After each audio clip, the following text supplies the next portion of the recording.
The private jet touched down quietly on the wet tarmac, its wheels skimming the runway with a soft thud.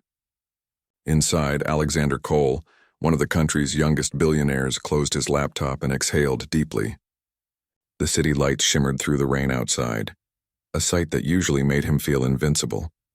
Tonight, however, he felt nothing but exhaustion. He wasn't supposed to be back for another week. The board didn't expect him. His wife Lydia didn't expect him. And that was precisely why he hadn't told anyone. The decision to return early hadn't been planned. It was a feeling, one he couldn't explain. Maybe it was the quiet emptiness of the hotel in Dubai, or the way his assistant had hesitated when mentioning Lydia's last charity event. Maybe it was just loneliness. Whatever it was, something had pulled him home. As the car rolled through the gates of the Cole estate, Alexander leaned back against the leather seat. The mansion loomed in the darkness and tall, grand, and cold. Its windows glowed faintly through the mist like tired eyes watching him. He paid the driver, told him to keep the trip discreet, and stepped out. The rain had softened into a drizzle, coating the marble steps in silver. His shoes echoed as he walked up to the front door. Inside, everything was exactly as he'd left it. The grand chandelier, the silent piano, the scent of roses from Lydia's garden. He loosened his tie, calling softly, "Lydia?" No answer. He checked his watch, nearly midnight. Normally, she would have been asleep by now, or curled up in the library reading one of her favorite novels. But the house felt strangely alive, as if it were holding its breath. He heard something then, faint music coming from the far end of the hall. Soft jazz. Lydia never listened to jazz. Curiosity turned to unease. He followed the sound, passing the dimly lit gallery of portraits and marble statues until he reached the glass doors that opened into the sunroom. The sight stopped him cold. Lydia stood near the fireplace wearing a silk robe. But she wasn't alone. Across from her was a man, tall, broad-shouldered, dressed in casual clothes that didn't belong in this house. His back was to Alexander, but the tone of his voice was unmistakable, tender, intimate. "I missed you," the man said quietly. Lydia reached out, touched his hand. "I know, I missed you too." The words struck like a physical blow. Alexander froze where he stood, his heartbeat pounding in his ears. The jazz faded into static noise in his head. For a moment he couldn't move. His throat burned, his body refused to breathe. Then instinct, raw, furious, unfiltered, took over. He pushed the door open. The glass rattled, and both of them turned sharply. Lydia's face drained of color, her hand jerking back as though burned. "Alex," she whispered. The man beside her, younger, probably late 20s, looked confused, then wary. "Who?" Alexander said, his voice deadly calm. "The hell are you?" The stranger took a step forward. "Mr. Cole, Don't," Alexander snapped. "Don't say my name." Lydia reached for him. "Alex, it's not what it looks like." "Then please," he cut her off. "Explain to me what exactly it looks like." Tears welled in her eyes. "I can't." "Then don't," he said sharply. He turned to the man, jaw tight. "You have 5 seconds to walk out of my house before I have security drag you out." The man hesitated, glanced at Lydia, then lowered his head and left without another word. The heavy door closed behind him, leaving a silence that roared. Alexander stared at Lydia, the woman he had built his empire around, trusted with everything. "Who is he?" Her lips trembled. "He's someone from the Foundation. He was helping me with—" "Don't," he interrupted coldly. "Don't insult me with another lie. I'm not lying," she cried. "It's not what you think." "I saw your hand in his," he said, voice breaking. "I heard what you said." Her eyes filled with tears. "You weren't supposed to be home yet." That single sentence shattered him more than anything else. He laughed, hollow, bitter. "Right, I wasn't supposed to see the truth." "Alex, please," she whispered, stepping closer. He backed away. "Don't! Let me explain." He shook his head, running a hand through his hair. "No explanation will change what I saw." She bit her lip. "If you would just—" "Stop," he said louder this time. "Stop pretending this is some misunderstanding. I know betrayal when I see it." Her tears fell freely now. "You've been gone for months, Alex. You're always somewhere else. In meetings, on planes, chasing numbers. I was lonely." "Don't you dare use loneliness as an excuse," he growled. She flinched. I'm not excusing anything. Her voice broke. You don't even look at me anymore. The words hung between them, cruel and true. Alexander turned away, pacing toward the window. His reflection looked older than he remembered. The lines of exhaustion, the bitterness in his eyes. I worked my entire life to give you everything, he said quietly. And somehow I lost you anyway, Lydia sobbed softly. You didn't lose me. I was right here waiting. He looked at her then, really looked, and for a moment the rage cracked just enough for the ache beneath to show. What was his name? She hesitated. Michael. Is he still working for the foundation? Yes, not anymore, he said coldly. By morning he won't find a single trace of employment left under my funding. Alex, please don't ruin his life. He turned sharply. He ruined mine. She covered her face, crying. I didn't mean for this to happen. No one ever does, he muttered. He walked past her toward the stairs. You'll get your lawyer's call tomorrow. We'll talk about what happens next. Alex, she cried, chasing after him. Please don't do this. But he didn't stop. The door to his study slammed shut behind him, the sound echoing through the empty halls like a gunshot. He poured himself a glass of whiskey, his hands shaking. The burn in his throat was nothing compared to the fire in his chest. Outside, the rain began again, soft at first, then heavy, relentless. It drummed against the glass like a heartbeat that refused to die. He stared out into the storm, replaying every word, every image. Lydia's tearful face, the stranger's eyes, the music. He didn't know which hurt more, the betrayal itself, or the thought that he might have driven her to it. For the first time in years, Alexander Cole, billionaire, visionary, untouchable, felt completely powerless. And somewhere in the house, Lydia knelt by the fireplace, clutching the silk robe to her chest, whispering through tears, I never meant for him to find out like this. Morning arrived without mercy. The storm had passed, leaving the Cole estate wrapped in gray silence.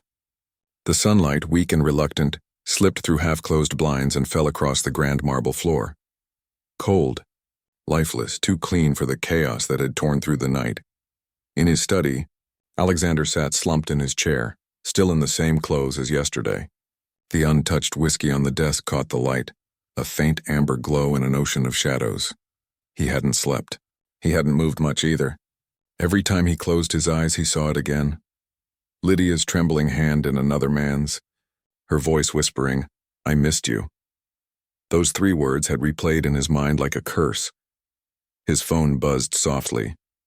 A message from his assistant, Ethan. Board meeting rescheduled. Shall I confirm your attendance? He stared at it blankly, then typed back one word. No. For the first time in years, the Empire could wait. He rose slowly, walking toward the window. The gardens outside were soaked, the roses bent under the weight of last night's rain. Lydia's roses. She had planted them herself when they first moved in, red for passion, white for peace. He wondered if she remembered which meant which anymore. A faint sound broke his thoughts and the soft creak of a door. He turned. Lydia stood in the doorway, her face pale, eyes swollen from crying. She wore a simple cardigan now, her hair tied back loosely. No makeup, no jewelry, just exhaustion. I didn't think you'd still be here, she whispered. I own the house, he replied quietly. Where else would I go? She hesitated. Can we talk? He looked at her for a long moment before nodding stiffly. You've got 5 minutes, she came closer, clasping her hands. Alex, I know what it looked like last night, but I swear on everything. I haven't been unfaithful. He gave a hollow laugh. So what should I believe? That he tripped and fell into your affection? It wasn't like that, she said quickly. Michael is complicated. Then uncomplicated, he snapped. She flinched but steadied her voice. He's not what you think. He wasn't here to what? Alexander cut in sharply. Play therapist? Comfort the poor neglected billionaire's wife. Stop twisting it, she said, her voice trembling now. You don't know the whole story. Then tell me, he demanded. Because all I saw was my wife holding another man's hand. She looked away, tears forming again. I didn't mean for you to find out this way. That line's getting old, he muttered. He's not a stranger, she said softly. He frowned. What does that mean? She took a deep breath, her eyes locking onto his. He's your brother. The world seemed to tilt. For a second, Alexander thought he hadn't heard her right. My what? Your half-brother, she whispered. Your father's son. From before he married your mother. He stared at her in disbelief. That's impossible. My father? Your father had another family, she said gently. Michael's mother was one of the housekeepers. He found out only after your father's death, and he reached out to the foundation because it's the only part of your world he thought you wouldn't ignore. Alexander sank back into his chair, the breath stolen from him. You expect me to believe that? I didn't at first either, Lydia said. But I saw the DNA reports. The dates line up. He didn't want money. He wanted to meet you, to tell you himself. I was trying to help him find a way to do that without destroying you. He stared at her, heart pounding. And what about I missed you?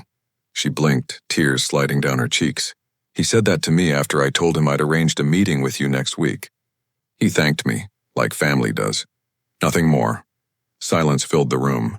Heavy, thick, unbearable. Alexander rose slowly, pacing the floor. The anger that had sustained him through the night began to splinter into something else. Confusion, shame, disbelief. You should have told me, he said finally. I wanted to, she said softly. But you were gone so much, always buried in work.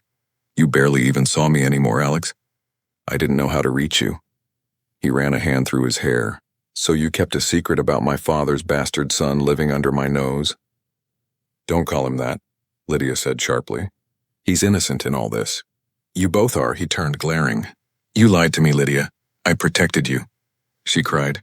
You were already breaking under pressure. Your company, the media, the investors. I didn't want this to destroy you too. Then congratulations, he said bitterly. You failed. Her voice cracked. I know, but please, talk to him before you judge, he hesitated. Where is he now? He left last night, but he'll come back if you ask. He looked out the window again. The world outside was drenched, the earth still soft from the storm. For a long time he said nothing. Then finally, tell him to come. That afternoon, the quiet estate that had once echoed with emptiness held a strange new tension. Lydia stayed in the kitchen, silent, while Alexander waited in his study, the air thick with anticipation. At exactly 3, there was a knock. Lydia appeared in the doorway, eyes uncertain. Behind her stood Michael. He looked younger than Alexander had realized the night before, maybe 28, humble posture, nervous hands. His dark suit didn't quite fit, but his eyes were familiar. The same piercing blue as their father's. Alexander's throat tightened. Sit. Michael obeyed silently. For a long moment, neither spoke. The ticking of the old clock filled the room like distant thunder. Finally, Alexander broke the silence. Lydia tells me you think we share blood. Michael nodded. I know we do. And you came here why? For money? Recognition? Neither, Michael said calmly. I came to know what kind of man our father really was. Alexander's jaw tightened. He was a complicated man. He was a liar, Michael replied softly. Something flickered in Alexander's eyes. Anger, or maybe agreement. You think I didn't know that? Michael looked down. I didn't come to fight. I just wanted to see you once. The brother I never had. The one who got everything I never could. The words hung in the air, raw and unpolished. I didn't ask for any of it, Alexander said quietly. I know, Michael replied. But that doesn't make it hurt less. They sat in silence again, 2 strangers connected by the same ghost. After a moment, Alexander poured a glass of water and slid it across the desk. So what do you want from me now? Michael looked up. Nothing. I just wanted you to know I exist, and that Lydia isn't guilty of anything except kindness. Alexander glanced toward the doorway where Lydia stood watching, silent tears on her cheeks. She was protecting you from yourself, Michael said softly. You don't let people in easily. She thought maybe hearing it from her first would make it easier. Alexander exhaled, leaning back. Easier? Nothing about this is easy. I know, Michael said. But it's real, and you deserve to know the truth. The conversation stretched on for hours. They talked about their father, the lies he'd told, the separate lives he'd built, and one of privilege, one of poverty. Michael told him about his childhood, The single mother who worked 3 jobs, the years of silence from a man he'd only seen in photographs. By evening, Alexander's anger had dimmed into a weary sadness. He looked at his brother and saw not an intruder, but the shadow of a family he'd never known. When Michael finally stood to leave, Alexander stopped him. "You said you work at the foundation?" "Yes, Lydia helped me get a position there." He nodded slowly. "Keep it, in fact, I'll double the funding. But from now on, you report directly to me." Michael hesitated. "That's not necessary." "It is," Alexander said. "I need to understand the world my father ignored." Michael's lips curved into a faint smile. "Then maybe there's hope for us after all."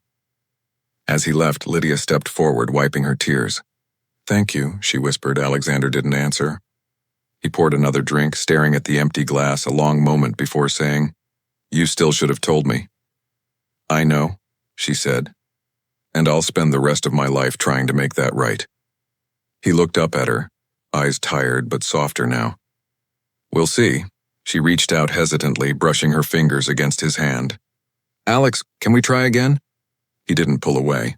"I don't know." "Then let me show you," she said. Outside, the last of the storm clouds drifted away. The garden glistened with sunlight again, fragile, uncertain, but alive. For the first time since that terrible night, Alexander felt something close to peace. Not forgiveness yet, but maybe the first fragile step toward it. The following week passed in slow motion. For the first time in years, Alexander Cole didn't go to the office. The stock tickers could scream without him. The board could argue about numbers. The world could spin, but he stayed still.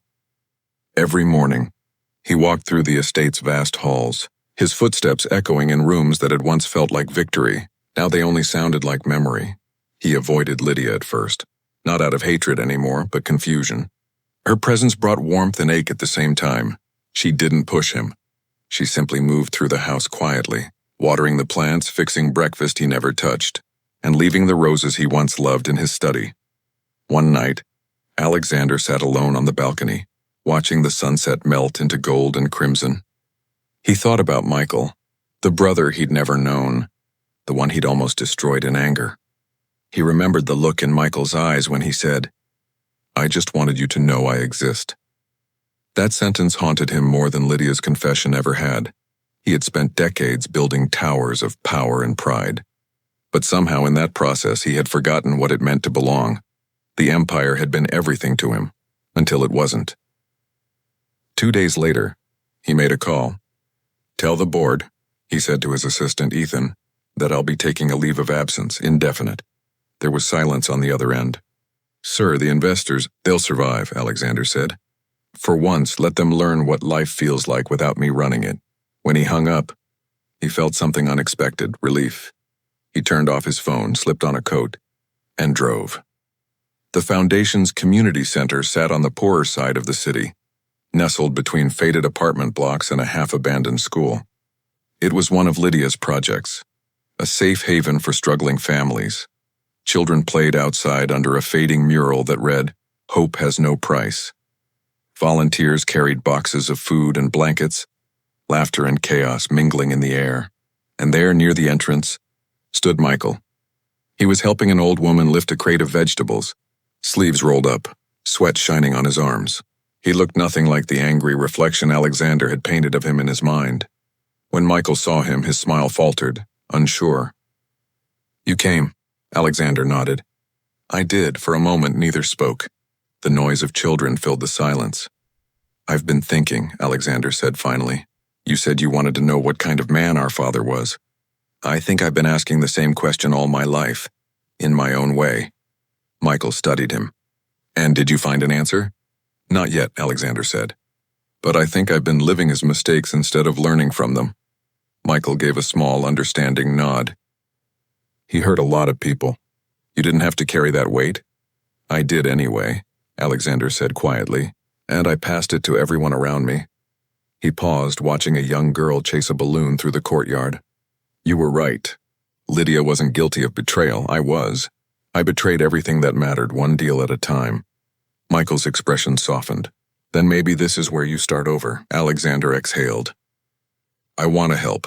Not as your boss, not as the billionaire, just as Your brother." A slow smile spread across Michael's face, one that looked eerily like their father's, but kinder. "Then grab a crate, brother. We've got work to do." That afternoon, Alexander found himself stacking boxes of donated clothes, organizing supplies, and handing out meals. The people smiled at him without knowing his name. No one cared about his net worth, his company, or his polished reputation. To them, he was just another man in rolled-up sleeves, serving food and sharing laughter. And for the first time in decades, he felt useful. When they took a break, Michael handed him a water bottle. "So, what's next for the great Alexander Cole?" Alexander smiled faintly. "Maybe I stop being great for a while." Michael chuckled. "That might be the smartest thing you've ever done." They sat in silence for a while, watching the children draw chalk hearts on the pavement. "You know," Michael said softly, "Mom used to say wealth isn't evil, it's just heavy. Some men carry it and others let it crush them." Alexander stared at the horizon. "I think I've been crushed for a long time." "Then stand up," Michael said simply. "You still can." That evening, Alexander drove back home as dusk settled. Lydia was in the garden trimming the roses, her back turned. She didn't hear him approach until he spoke. "They're blooming again." She turned, startled, then smiled faintly. "I didn't think you'd notice." "I notice everything now," he said softly. For a moment they just stood there, the scent of roses between them. "I went to see Michael," he said finally. Her breath caught. "You did?" "He's not who I thought. I was wrong." A tear slipped down her cheek. "Thank you for seeing that. He's a good man," Alexander said. "Better than I deserve for a brother." She nodded, voice trembling. "And you're better than you think." He exhaled. "I'm not sure about that." "Alex," she said gently, stepping closer. "We all break in different ways. But you can rebuild. You always could." He looked at her, the weight of months, maybe years, sitting heavy in his eyes. "You should have told me." "I know," she whispered, "but I was scared you'd leave before understanding why." "I almost did." "But you didn't," she said softly. "You came back." He smiled faintly. "I guess I did." She reached up, touching his face. "You've always been a good man, Alex. Just lost." He closed his eyes at her touch, the pain and tenderness mingling in ways he couldn't name. "I want to make things right," he murmured. "Then start here," she whispered. He opened his eyes. "I don't know if I can love you the same." "Then love me differently," she said. "Love me honestly."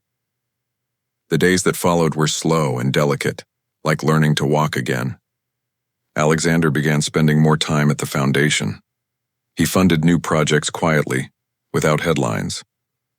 The press noticed his absence from the business world, but didn't know the reason.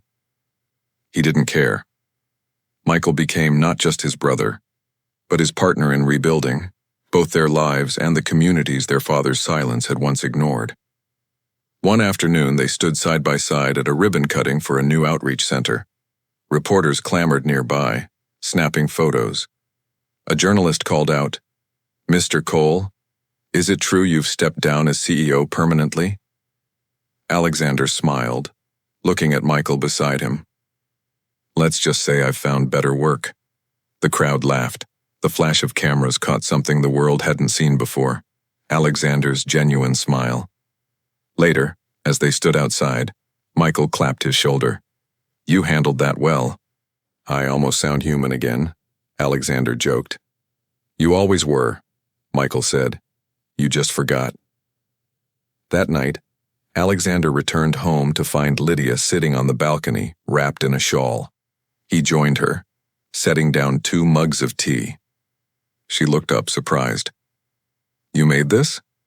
"I might have cheated and used the coffee machine," he said, grinning.